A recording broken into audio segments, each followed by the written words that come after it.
Very good morning. In today's video lecture, we can able to see the or we can able to uh, find the asymptotic current distribution in a short dipole antenna or in a dipole antenna. Okay, why I am deriving this current distribution is because we require this current distribution in order to find the radiation resistance of a short half-wave dipole antenna. Okay, uh, this is not included in the syllabus, but we should know what is the current distribution that is being occurring across the dipole antenna, which will lead to the derivation of a radiation resistance of a half-wave dipole antenna. Okay, so in the last class we have discussed regarding the radiation resistance of current element. In the similar manner, we had to find the radiation resistance of half-wave dipole antenna also. Okay, so let me write that one.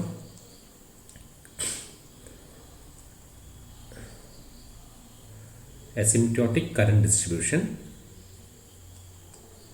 Sorry.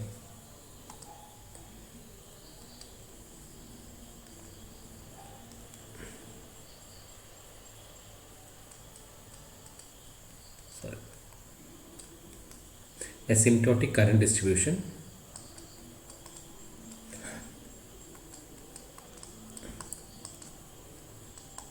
asymptotic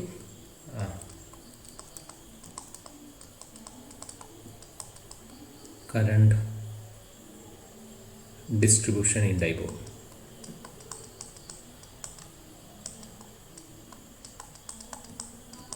Distribution in dipole antenna. Okay, this is the topic that we are going to discuss in the today's video lecture. Okay, so the knowledge of current in a dipole antenna is very much essential, and it's very simple to determine also. Okay, only a small knowledge is required in order to find the current distribution in a dipole antenna. And in this case, we are considering the dipole antenna that is being fed by a two-wire transmission line, and in that two-wire transmission line we are connecting a generator with the terminal AB, having the terminal AB. Okay, yes, I will draw that two-wire transmission line that is being connected to the what you call as the generator. You can see that one, a two-wire transmission line.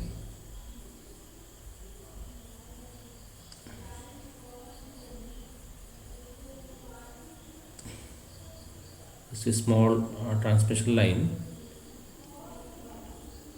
that is being connected at the to a generator. Okay, the line is not straight, just make it a straight. Okay, straight line.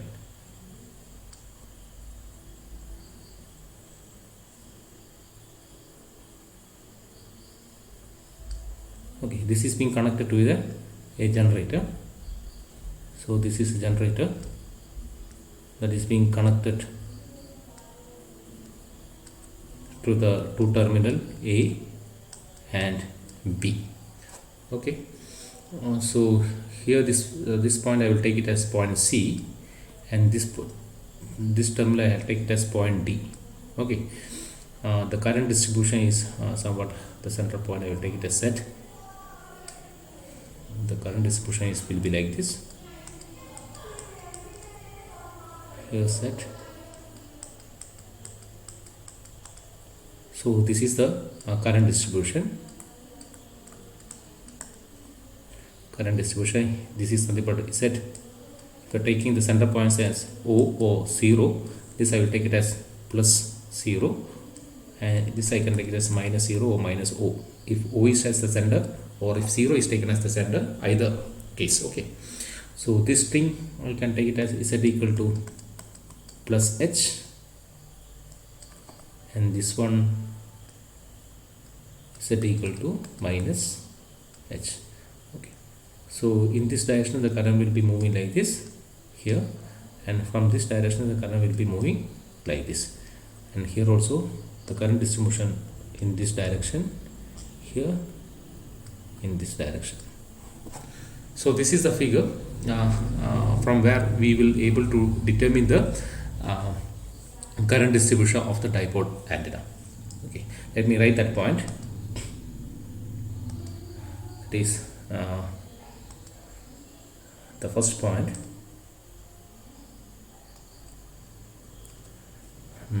What I told you? Let the dipole antenna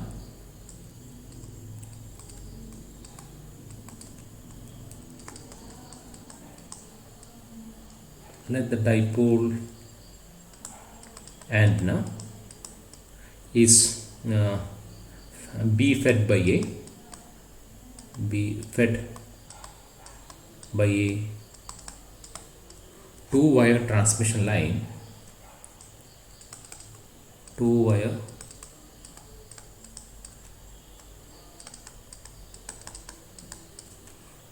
transmission line. Okay, and the generator is connected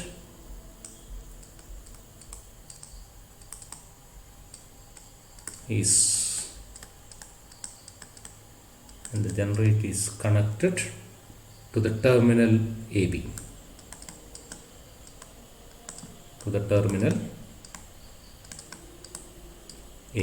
I think it is clear for you. Okay. Let the dipole antenna be fed by a two-wire transmission line and the generator is connected to the terminal AB.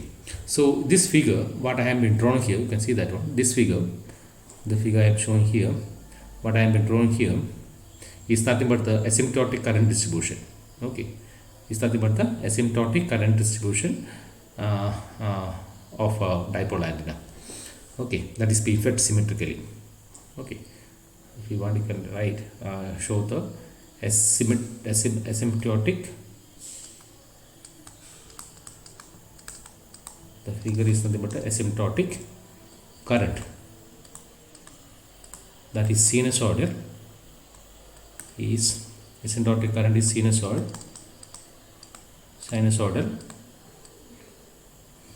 Okay, fed to the dipole antenna.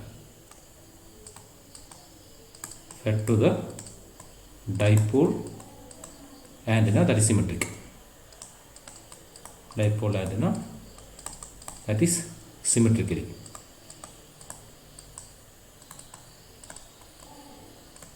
Okay, asymptotic current is sinusoidal and fed to the dipole antenna, and that current distribution is symmetrical current distribution. That is nothing but that is shown in the drawn figure.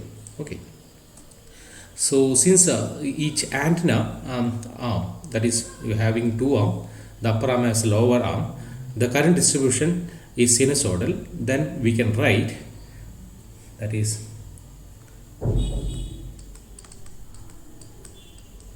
since the each antenna arm, since I will write this as since in each antenna, that is correct. Since in each antenna arm current is in each antenna, the current is sinusoidal.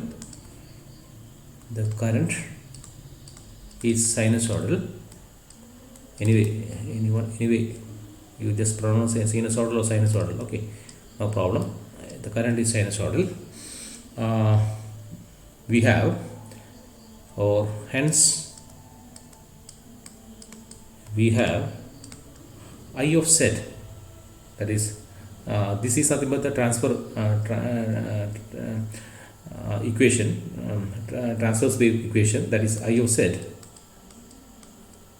can be written as A dash cos beta Z plus B dash sin beta Z, that is for Z greater than plus 0 or plus O, something like that. And I of Z is nothing but A double dash cos beta Z plus b double dash sine beta z, and that is for z plus.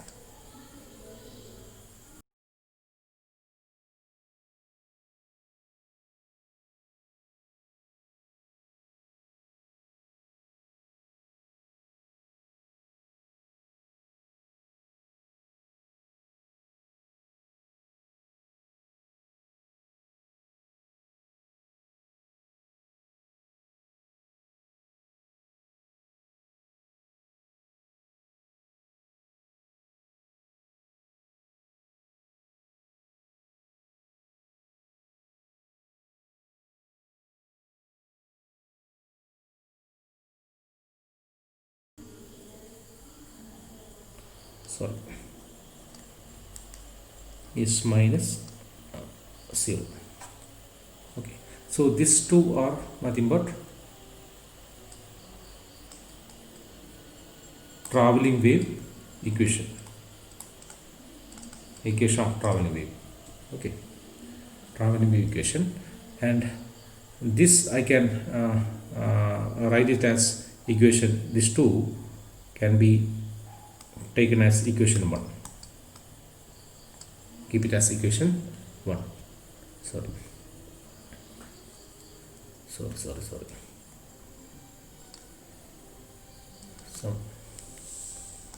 somewhere set less than minus 0. Okay, I think it's clear for you.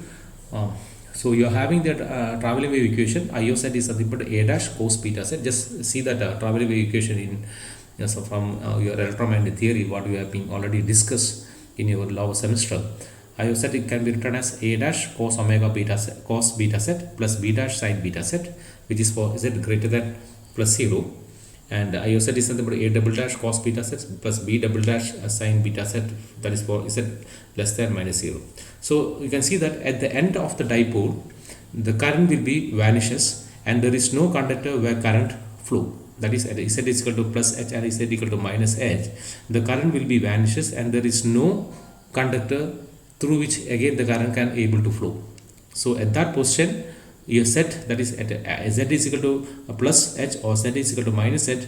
You can see that the current I of Z, or in case of I of Z, we can write as I of plus H, or again I of minus minus H, or I of Z equal to I of plus H equal to I of minus H will be equal to 0 at the position Z equal to plus H and Z equal to minus H. The reason is since there is no conductor through which the current can able to flow. That is at the end of this two dipole, the current is made to be 0 since there is no conductor through which further the current can able to proceed. So at that two portion, this will be the what you call as our equation will be equation for current will be 0. So I will write that one, that is at the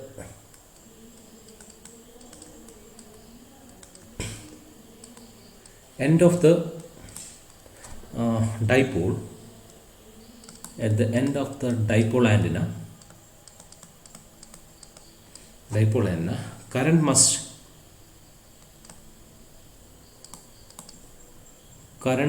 vanishes.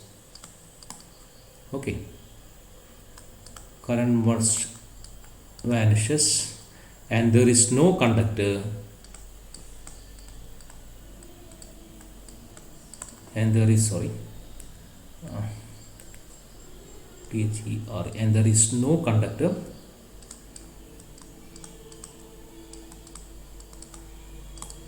where current can flow, where current can flow. So thus we can write Z equal to plus or minus H. You can see that Z is equal to plus H and is equal to minus H, where I have indicated in the figure Z equal to plus or minus H, or I can write it because I of Z I can write it as I of plus H, that can be made equal to I of minus H, which can be made equal to 0. Okay,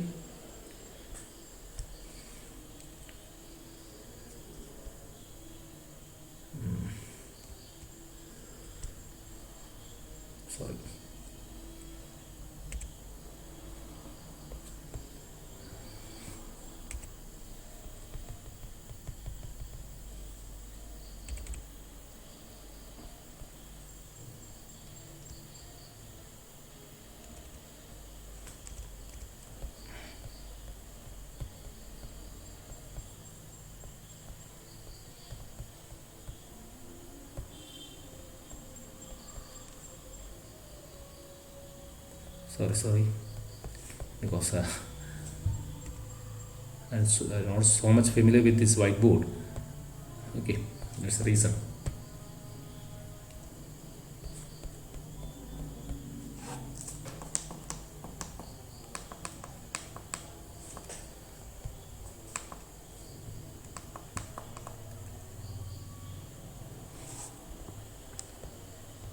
I think this is clear for you. So that is I of h equal to I of minus h, which is equal to 0.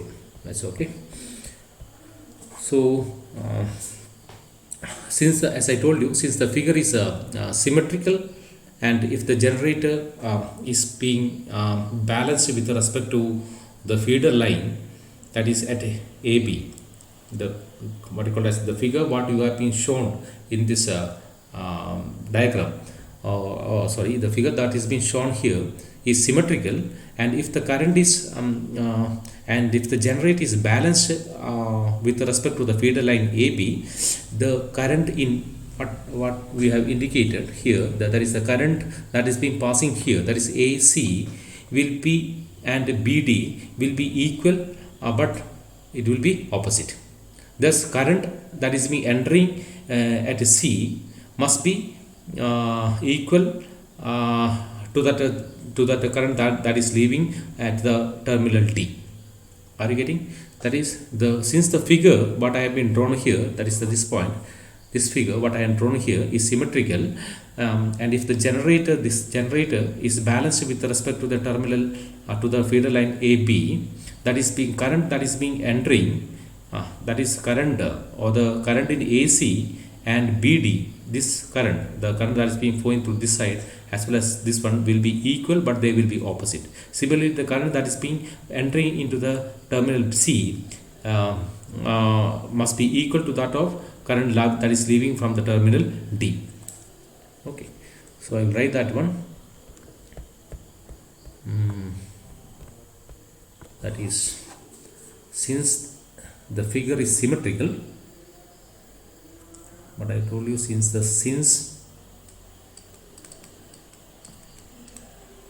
figure is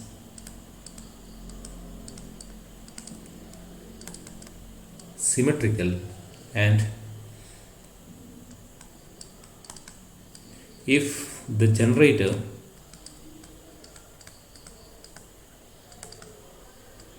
is balanced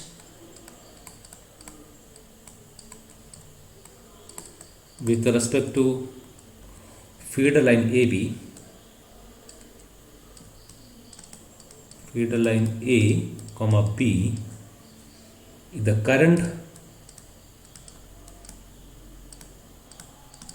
in AC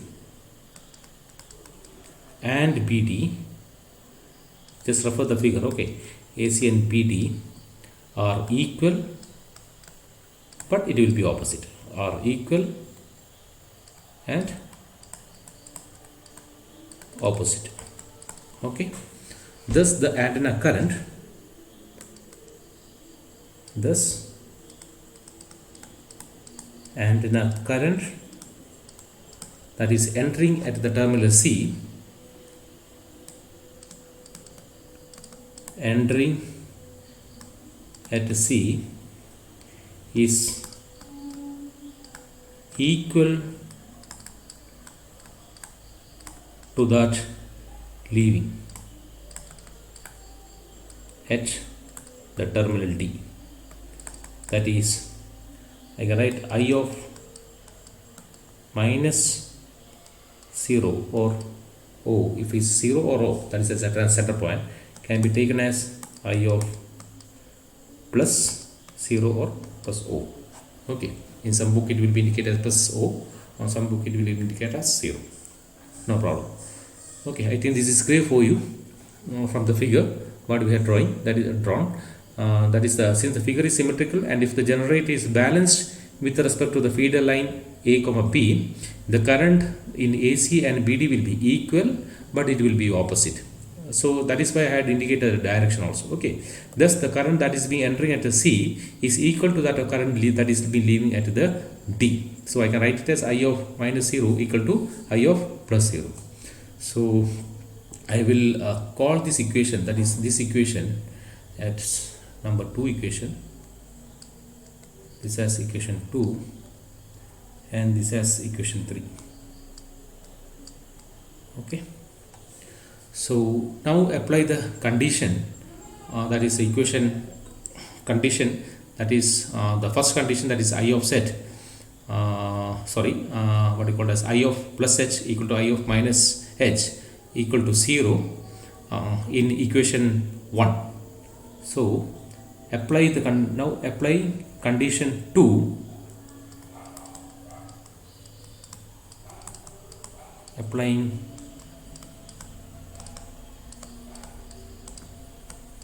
condition 2. What is the condition 2? That is I of plus h equal to I of minus h equal to 0 in equation 1. In equation 1, then we have you can write that one. We have what? A dash, that is I of z equal to 0, that is a dash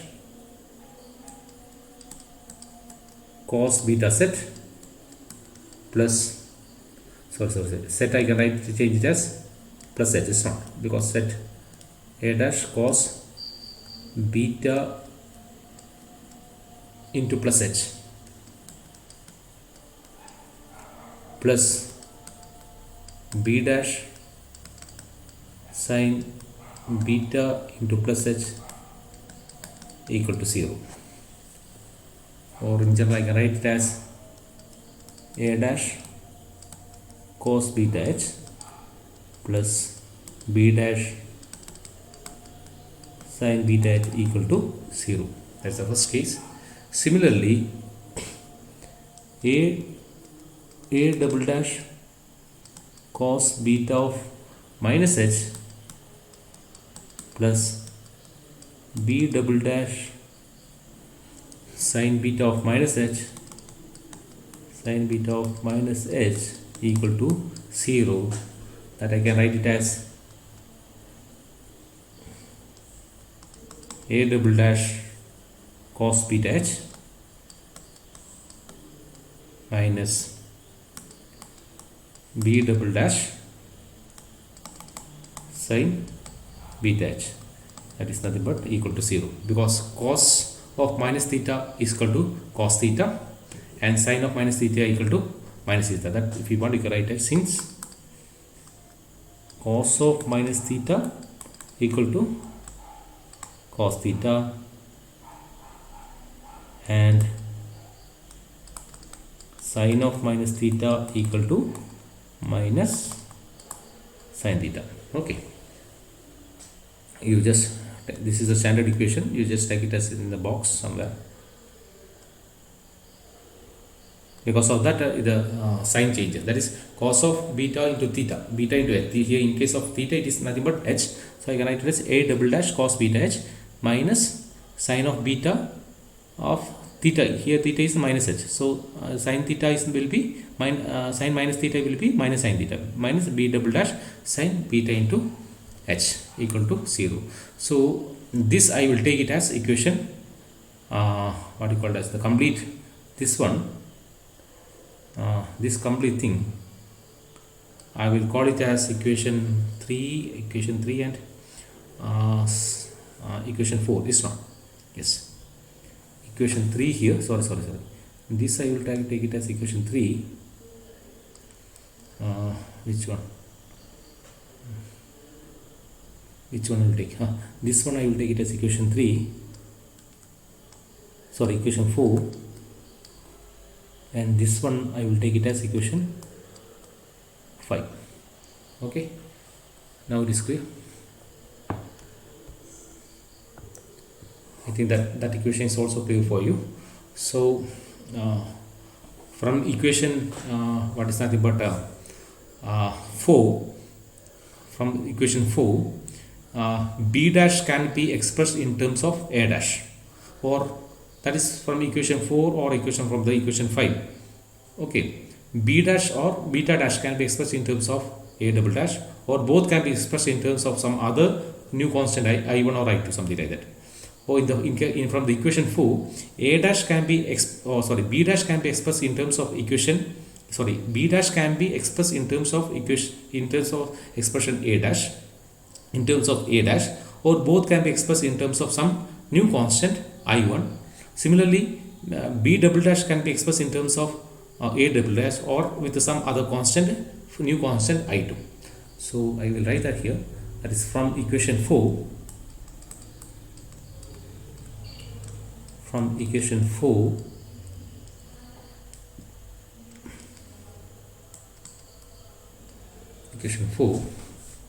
b dash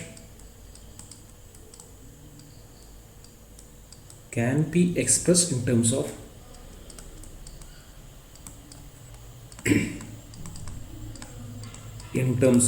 a dash,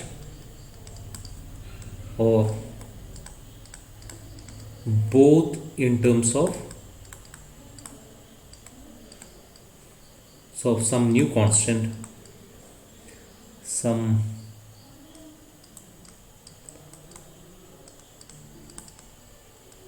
new constant. I will call this a constant I1. So I will write as a dash can be written as I1 sin beta h, and I will write b dash equal to minus I1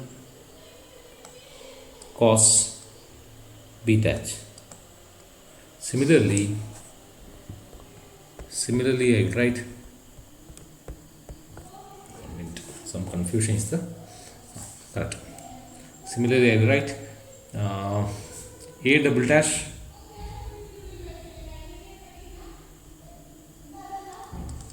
dash can be written as I2 into sin beta h, and b double dash can be written as plus I2 into cos beta h. Okay, so this one I will take it as equation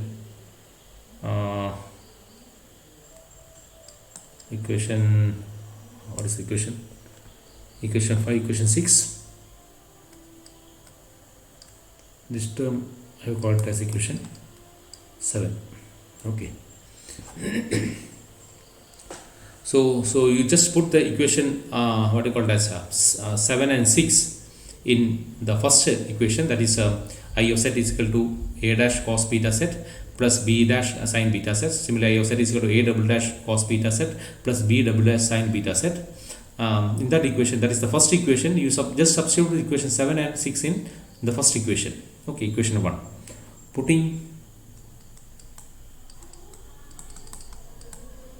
equation 6 and 7, equation 6 and 7 in equation 1, what will we get? We have what? We have, I will write just a direct substitution only. We have I of z can be written as I1. Okay, I1, that is a dash as the I1 sin beta h cos beta z minus cos beta h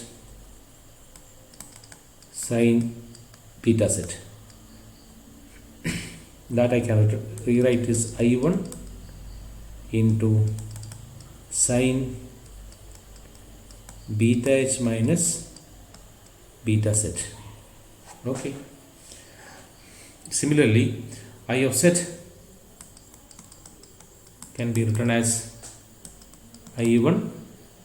I will take the beta outside, sin beta into h minus z.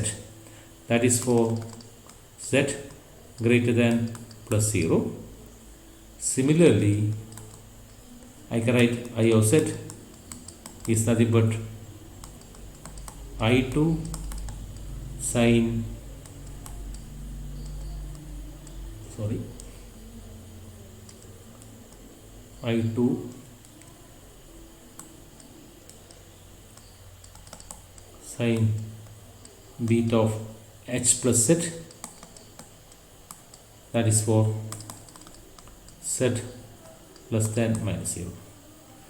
Okay, so this is the equation. After substituting the equation 6 and 7 in the first equation, you will get the equation for I of z, that is nothing but I1 sine beta h of z and beta of h minus z, that is for z greater than 0 plus 0, and I2 is nothing but I2 into sine I of z is nothing but I2 into sine beta h plus z for z less than 0.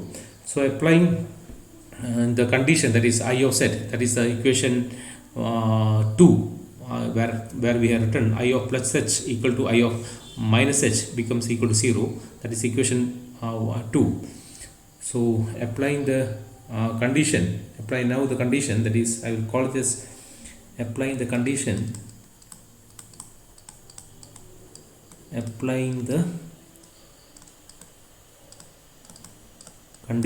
what condition in equation from equation 2,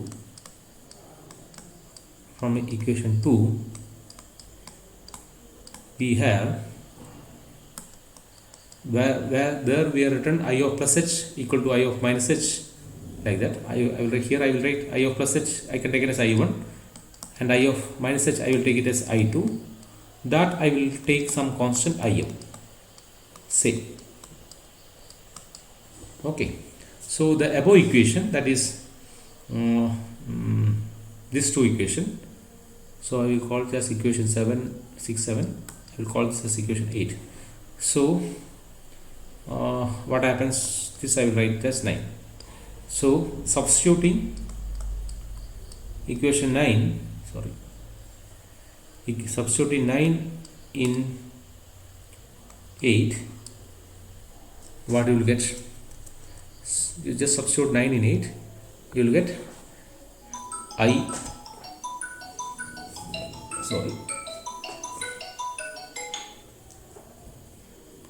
substituting 9 in 8, what you will get, I equation 8 reduced to equation 8 reduced to I must be equal to I of z, which is nothing but instead of I1 I can write it as Im sine beta of h minus h for z greater than plus 0, and I equal to I of z, which is equal to Im sine beta of h plus z for z less than minus 0. So this I will call this equation 10 and equation 11. So these two equations is very important in case of our, in order to calculate the in order to find the radiation resistance of a short dipole antenna. We are normally in the initial state we are utilizing these two equations to find the radiation resistance of the short dipole antenna. Okay, so you have to keep in mind regarding that what you call as the equation what I have discussed here. 51. Okay. So I will write Im, you can write, call it as the maximum current or the value of current at the current loop. In general you can call it as the maximum current. Okay, Im is nothing but the maximum current, if you want to write that also.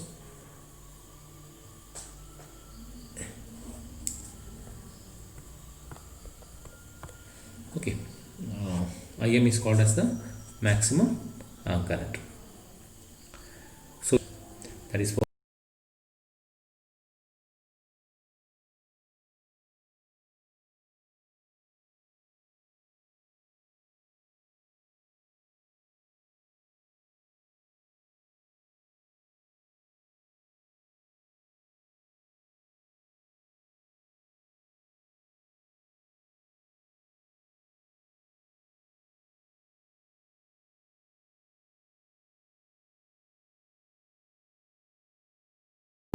Z is equal to plus H and Z is equal to minus H. I think this is clear for you.